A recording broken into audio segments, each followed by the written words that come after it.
ദൈവത്തോട് ചേർന്ന് വരുന്ന ഏതൊരു വ്യക്തിയും ഈ പറഞ്ഞ 3 സവിശേഷതകളിൽ തെളിഞ്ഞു വരും. അതല്ല എങ്കിൽ ദൈവത്തിന്റെ ഉള്ളം പ്രകടമാകുന്ന ഏത് സാഹചര്യത്തിലും ഈ 3 സവിശേഷതകൾ നിറഞ്ഞു തുളുമ്പും.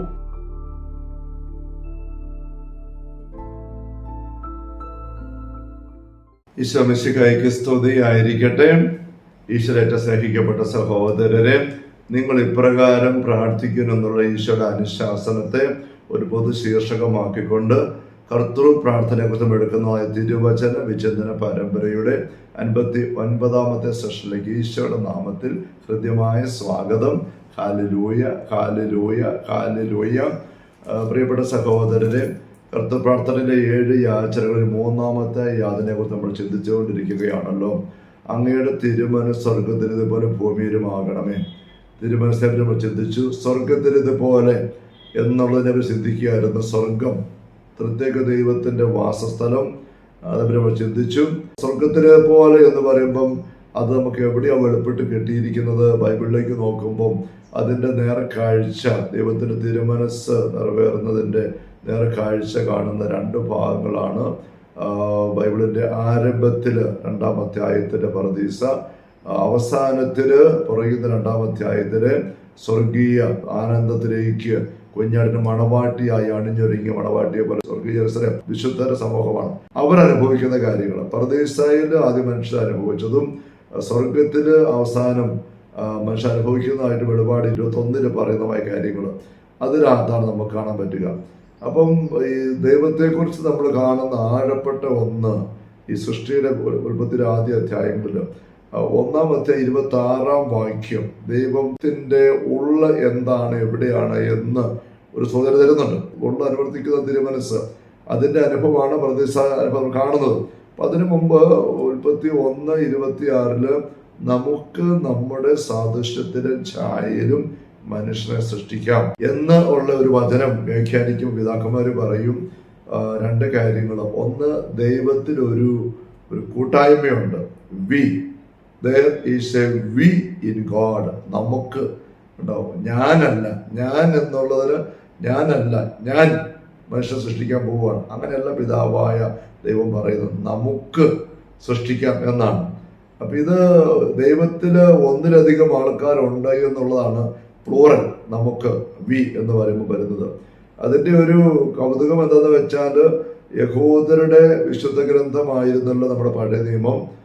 അപ്പൊ അവരുടെ ഏറ്റവും അടിസ്ഥാനപരമായ ഒരു വിശ്വാസമാണ് ദൈവം ഏകനാണ്, ദൈവം ഏകനാണ്, യഹോവ ഏകനാണ് ദൈവം എന്നുള്ളതാണ്.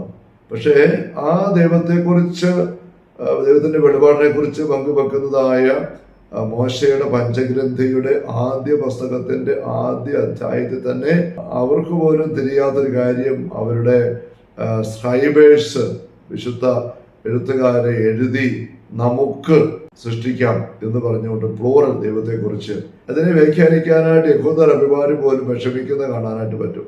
യഹൂദർ അഭിമാനി പഞ്ചഗ്രന്ഥി വ്യാഖ്യാനിക്കുന്ന പുസ്തകങ്ങൾ തപ്പിക്കഴിഞ്ഞാൽ ഈ ഭാഗത്തെക്കുറിച്ച് പറയുമ്പം അവർ പറയുന്നത് ദൈവം തന്നെ മാലാഖമാരോട് ആലോചിച്ചുവെന്നാണ്. പക്ഷെ അതിനകത്തൊരു ഈടില്ലായ്മ ഉണ്ടെന്ന് നമുക്കറിയാം ഒരു വ്യാഖ്യാനത്തിന്. ദൈവം എന്തിനാ മാലാഖമാരോട് ചേർന്നിരുന്നിട്ട് നമുക്ക് നമ്മുടെ സാദൃശ്യത്തില് മനുഷ്യ സൃഷ്ടിക്കാമെന്ന് പറയുന്നത്? മാലാഖമാരെ ദൈവം തന്റെ സാദൃശ്യത്തിലും ഛായയിലുമാണ് സൃഷ്ടിച്ചത് എന്ന് അതിനകത്ത് വെളിപാടില്ലതാണ്. അപ്പൊ മാലാഖമാര് ഒരു സൃഷ്ടികൾ മാത്രമാണ്. അപ്പൊ ദൈവത്തിന്റെ മാലാഖമാരുടെ സാദൃശ്യവും ഛായയും കൊടുത്താണ് മനുഷ്യ സൃഷ്ടിച്ചത്? അല്ല, ദൈവത്തിന്റെ സാദൃശ്യം ഛായയുമാണ്. പിന്നെ എന്താ? അപ്പൊ അതുകൊണ്ട് അങ്ങനെ വ്യാഖ്യാനം ശരിയാവുകയല്ല. അത് റബിമാർക്ക് അതേ പറ്റുന്നുള്ളൂ. കാരണം ദൈവം ഏകനാണെന്ന് അവർ കട്ടായം വിശ്വസിച്ചു, വാദിച്ചു. നമുക്കറിയാം ഏകനാണ്, പക്ഷെ ഏകാന്തനല്ല എന്ന് CCC പഠിപ്പിക്കും, കാറ്റഗിസത്തിൽ കാത്തിരിച്ചറിച്ച്. ദൈവം ഏകനാണ്, ഒറ്റ ദൈവമാണ്, പക്ഷെ ഏകാന്തനല്ല, 3 ആളുകളുണ്ട്, കൂട്ടായ്മയാണ്. അത് ഈശോയാണ് പൂർണ്ണമായി വെളിപ്പെടുത്തിയത്. യഹൂദരുടെ ഏറ്റവും വലിയ പിതാവ്, വിശ്വാസത്തിന്റെ നാഥനും സമൂഹത്തിന്റെ 1ാമത്തെ വ്യക്തിയുമാണ് അബ്രാഹം. നമുക്കറിയാം അബ്രാഹത്തിനുള്ള ദൈവാനുഭവം ഉൽപ്പത്തി 18 പങ്കുവെക്കുന്നുണ്ട്. 1 മുതൽ വാക്യങ്ങളിൽ ഒരു ദിവസം വെയിൽ മൂത്ത സമയത്ത് മാമ്രയുടെ ഓക്കുമര തോട്ടത്തില് അബ്രാഹം ഇരിക്കുമ്പോൾ ദൈവം അദ്ദേഹത്തെ സന്ദർശിച്ചുവെന്നാണ്. 3 ആളുകളാണ് പക്ഷെ അദ്ദേഹത്തിന് പക്കലേക്ക് വരുന്നത്. അതേക്കുറിച്ച് ഒരു ശങ്കയില്ലാതെ യഹൂദ ഗ്രന്ഥകാരന്മാരെ എഴുതി ദൈവം അബ്രാഹത്തെ സന്ദർശിച്ചു. 3 ആളുകളാണ്. പക്ഷെ ദൈവം ഏകനല്ലേ? അതെ. പിന്നെ 3 ആളുകള് അത് പിന്നെ അവർക്ക് പറയാൻ അറിയത്തില്ല. ഞാൻ പറഞ്ഞത്, അപ്പൊ ദൈവത്തെക്കുറിച്ചുള്ള വെളിപാട് നമ്മൾ ശ്രദ്ധിക്കുമ്പം ദൈവം ഒരു കൂട്ടായ്മയാണ്. ഇപ്പം ദൈവത്തിന് 3 ആളുകളുണ്ടെന്നുള്ള ഒരു കാര്യം ഉൽപ്പത്തി 1:26 വെച്ച്. 2, 3 ആളുകളുണ്ടെങ്കിലും 3 പേരും 3ആയിട്ട് പോകുന്നവരല്ല, ഒരുമിച്ചാണ്, ഒന്നാണ്. വിശ്വാസികളുടെ സമൂഹം ഒരു ഹൃദയം ഒരു ആത്മാവായിരുന്നുവെന്ന് പുസ്തക പ്രവർത്തനം 4:32 വായിക്കുന്നു. നമുക്കറിയാം ഫിലിപ്പിയ ലേഖനത്തിന്റെ 2-ാം അധ്യായത്തിന്റെ ആദ്യ വാക്യങ്ങളിൽ ഒരേ ആത്മാവും ഒരേ സ്നേഹവും ഒരേ അഭിപ്രായമുള്ളവരായിട്ട് ദേവിജനം നീങ്ങണം എന്ന് പറഞ്ഞ് കാണാൻ പറ്റും. നമുക്കറിയാം ഒരേ ഭാഷയില് പന്തക്കോസ്തായില് 10-16 ദേശക്കാരും ഭാഷക്കാരും പത്രോസിന്റെ പുസ്തകം കേട്ടു, ഒരേ ഭാഷ കേട്ടു. അപ്പൊ ഒരുമയുടെ ആത്മാവാണ് ദൈവം, ഒരുമയുടെ അരൂപിയാണ് ദൈവം, ഏകമാണ്, ഒരുമിച്ചാണ്, കൂട്ടായ്മയാണ്. അതുകൊണ്ടാണ് യോഹന്നാൻ 17 ഈശോ പ്രാർത്ഥിക്കുമ്പോൾ, പിതാവിന് പ്രാർത്ഥിക്കുമ്പം, പിതാവേ നാം ഒന്നായിരിക്കുന്നത് പോലെ അവർ ഒന്നായിരിക്കാൻ, നാം പൂർണ്ണമായും ഒന്നായിരിക്കുന്ന പോലെ അവർ പൂർണ്ണമായിട്ട് ഒന്നാകാൻ വേണ്ടിയിട്ട്, അങ്ങനെ പറഞ്ഞ് 4-5 പ്രാവശ്യം ഒന്നായിരിക്കാൻ എന്നുള്ള വാക്ക് ആ പൗരോഹിത്യ പ്രാർത്ഥനയില് യോഹന്നാൻ 17 ഈശോ ഉപയോഗിക്കുന്നുണ്ട്, നമുക്ക് കാണാനായിട്ട് പറ്റുന്നുണ്ട്. കൂട്ടായ്മ, ദൈവത്തിന്റെ ആത്മാവ് എവിടെയുണ്ട് അവിടെ കൂട്ടായ്മ ഉണ്ടാകും. അപ്പം ദൈവം ഒരുമയാണ്, ഏകമായി ഒരുമിച്ചായിരിക്കുന്ന 3 വ്യക്തികളുടെ കൂട്ടായ്മയാണ്. ഇതാണ് നമുക്ക് കിട്ടുന്ന ത്രിത്വൈക ചിത്രം ആദ്യമായിട്ട് കിട്ടുന്നത്. എന്നാൽ ആ ദൈവത്തെക്കുറിച്ച് വീണ്ടും അധികം പൊതുവായിട്ട് നോക്കുമ്പോൾ നമ്മൾ കാണുന്ന മറ്റു കാര്യമാണ്, മലാഖമാര് ദൈവത്തെ നിരന്തരം അഭിമുഖീകരിക്കുന്നത്, കണ്ടുകൊണ്ടിരിക്കുന്നത്, വീക്ഷിക്കുന്നവര് നിരന്തരം ഉദ്ഘോഷിക്കുന്നത് നമുക്കറിയാം, പരിശുദ്ധൻ പരിശുദ്ധൻ പരിശുദ്ധൻ പരിശുദ്ധൻ പരിശുദ്ധൻ പരിശുദ്ധൻ. ദൈവം പരിശുദ്ധി തന്നെയാണ്. ദൈവത്തിന് യാതൊരുവിധ അശുദ്ധിയില്ല, കളങ്കമില്ല, കാപട്യമില്ല, തിന്മയില്ല, പരിശുദ്ധി. അതുകൊണ്ട് ഹോളി ഹോളി ഹോളി, സാങ്ക്തുസ് സാങ്ക്തുസ് സാങ്ക്തുസ്, അങ്ങനെ മാലാഖമാർ നിരന്തരം സ്തുതിക്കുന്നു. സറാഫുകൾ, ഏറ്റവും അടുത്ത് നിൽക്കുന്ന മാലാഖ സറാഫുകളാണല്ലോ. അതാണ് യെശയ്യാ 6-ാമത്തെ അധ്യായത്തിൽ 1 വാക്യങ്ങളിലും വെളിപാട് 4-ാം അധ്യായത്തിന്റെ 7-8 വാക്യങ്ങൾ നമുക്ക് കാണാം. ദൈവത്തിന് ചുറ്റുമായിരിക്കുന്ന മാലാഖമാര് അറിയാതെ പറഞ്ഞു പോകുന്നു, പരിശുദ്ധൻ പരിശുദ്ധൻ പരിശുദ്ധൻ. ദൈവത്തിന്റെ ശുദ്ധി, നിങ്ങളെ വിളിച്ചവൻ പരിശുദ്ധനായിരിക്കുന്നു, നിങ്ങൾ പരിശുദ്ധരായിരിക്കും എന്നുള്ള ശാസ്ത്രം നമുക്കറിയാം. അപ്പം ദൈവം ഏകമാണ്, ഒന്നാണെന്ന് പറയുമ്പം അതൊന്നൊരു കാര്യം. പരിശുദ്ധിയിലാണ് ഈ ഒരുമ. ആ ഒരുമ സ്നേഹത്തിന്റെ ഒരുമയാണ്. അതാണ് യോഹന്നാൻ ഈശോ വഴി വെളിപ്പെടുത്തപ്പെട്ട ദൈവത്തെ ഏറ്റവും അടുത്ത് സൂക്ഷിച്ചു വീക്ഷിച്ച് തൊട്ട് കണ്ട് കേട്ട് അനുഭവിച്ചു എന്ന് യോഹന്നാൻ 1-ന്റെ ആദ്യ വാക്കുകൾ പറയുന്നത്. അങ്ങനെ അനുഭവിച്ചു യോഹന്നാൻ എഴുതി. യോഹന്നാൻ 1-ാം ലേഖനം 4-ാം അധ്യായത്തില് ദൈവസ്നേഹമാണ്, ദൈവസ്നേഹമാണ്, സ്നേഹമാണ്, സ്നേഹമാണ്. ഇതിങ്ങനെ ആവർത്തിച്ച് യോഹന്നാൻ എഴുതി. യോഹന്നാനെ പോലെ ഈശോയുടെ ചങ്കത്തോട് ചേർന്നിരുന്ന വേറെ ശിഷ്യന്മാരെ ഇല്ല നമ്മൾ കാണുന്നുണ്ട്.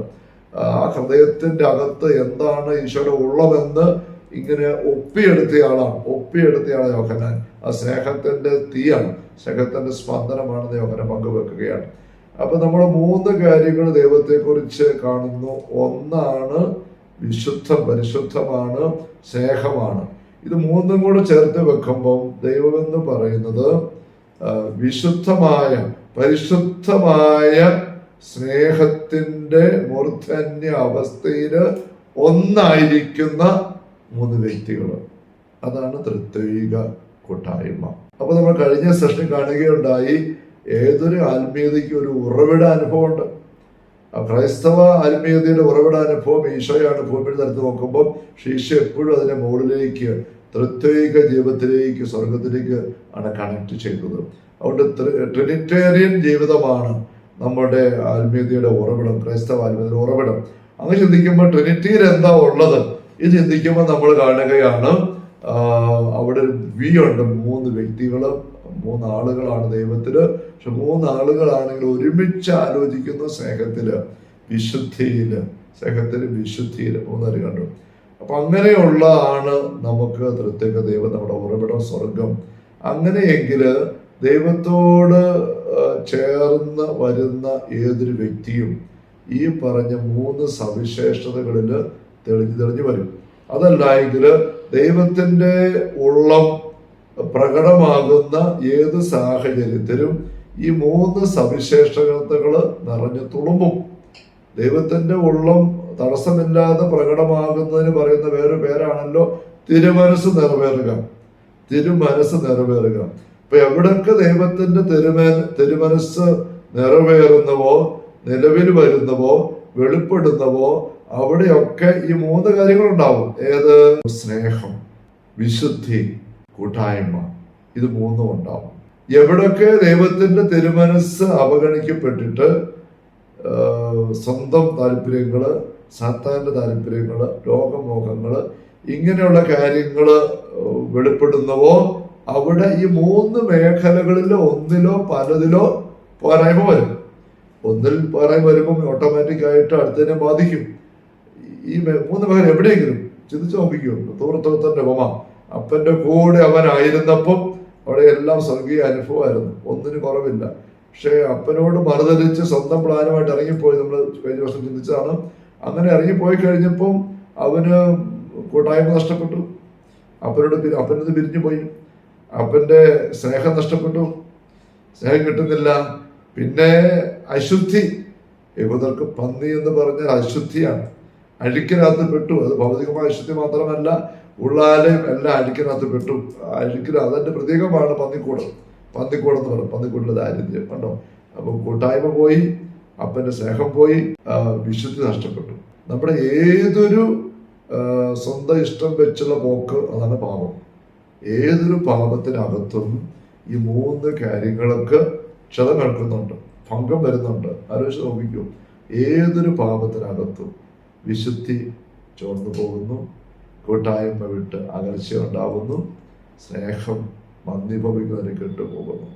അപ്പൊ ദൈവത്തിന്റെ തിരുമനസ് നിറവേണമെന്ന് പറയുന്നത് ഈ 3 മേഖലയിലാണ് നമ്മൾ തെളിഞ്ഞു കയറി വരേണ്ടത്. ഇതേക്കുറിച്ച് ഞാൻ സൂചിപ്പിച്ചതുപോലെ ഈ സ്വർഗീയ രംഗങ്ങള് തിരുമനസ് പൂർണ്ണമായിട്ടും പ്രവർത്തികമായിരിക്കുന്ന കാര്യം നമ്മൾ ബൈബിളിൽ കാണുന്നതായ ഉൽപ്പത്തി 2-ഉം വെളിപാട് 21-ഉം നമുക്കതിലേക്ക് ഇനി ഈ ഒരു വ്യക്തതയിൽ കടന്നു വരാം അടുത്ത സെഷനിൽ. Hallelujah, hallelujah. കർത്താവിശിഹായുടെ സമൃദ്ധമായ കൃപയും അനുഗ്രഹങ്ങളും പിതാവായ ദൈവത്തിന്റെ അവർണ്ണനീയമായ സ്നേഹവും പരിശുദ്ധാത്മാവായ ദൈവത്തിന്റെ നിരന്തരമായ സാന്നിധ്യവാസം നമ്മുടെ കൂടെ ഉണ്ടായിരിക്കട്ടെ, ഇപ്പോഴും എപ്പോഴും എന്നേക്കും. ആമേൻ. ഈശോ മിശിഹായ്ക്ക് സ്തുതിയായിരിക്കട്ടെ.